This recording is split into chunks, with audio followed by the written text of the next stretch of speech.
You've seen the pictures from Pakistan, you've heard the leaders. The question is, what happens next? And the answer depends on the army. I know yesterday's arrest was technically done by the government, but this isn't Shehbaz Sharif's doing. This is the Pakistan Army's grand plan. They tolerated Imran Khan for most of 2022, but this weekend he crossed a line. He accused the ISI of plotting his assassination. Days later, he's in jail. So what happens next will also depend on the army. And the army has been patient so far.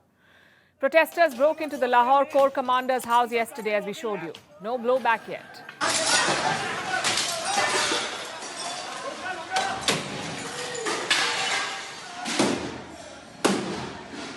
They also stormed the army headquarters in Rawalpindi, but again, no blowback.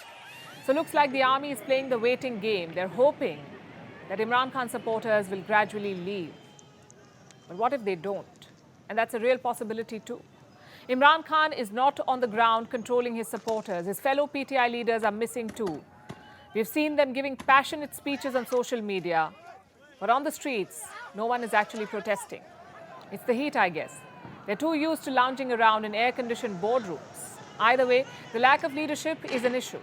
With no direction, the protests could spiral out of control, or worse, radical elements could hijack it, which is why the army's role becomes very important. They clearly want Imran Khan out of the upcoming election, so chances are a conviction is coming.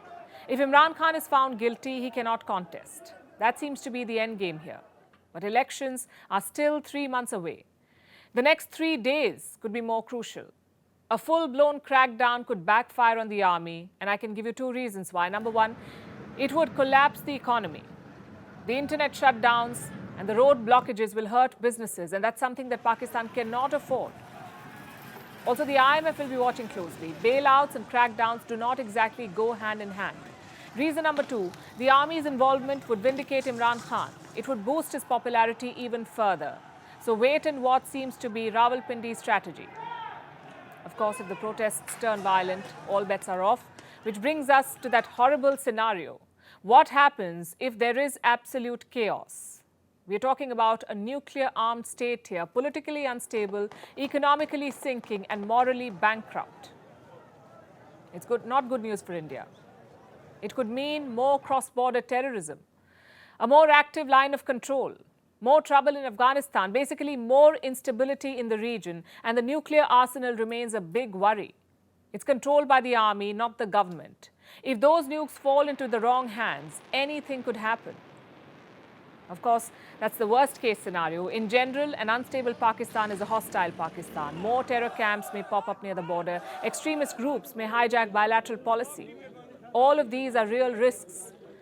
Usually, crises can bring people together. It's a great chance to reconnect, to maybe bury the old hatchets.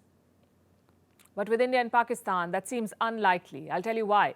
In September last year, Pakistan was devastated by floods. Reports said India was open to sending aid. But guess what Prime Minister Shehbaz Sharif did then? He went to New York for the UN General Assembly. And what did he talk about? Kashmir. And this has been Pakistan's consistent policy. When the going gets tough, distract the people. And their favorite distraction is India. But this crisis will push Pakistan closer to another country, and that country is China. IMF bailout or not, that's already happening. Beijing holds 23% of Pakistan's external debt. If things get worse, China will leverage that, or rather, weaponize that. New Delhi must be ready for all these possibilities. It's the unfortunate reality of our region. As they say, a good neighbor is a boon, a bad one can make your life miserable. That's what Pakistan is right now, has been for a while. A near-failed state on India's doorsteps.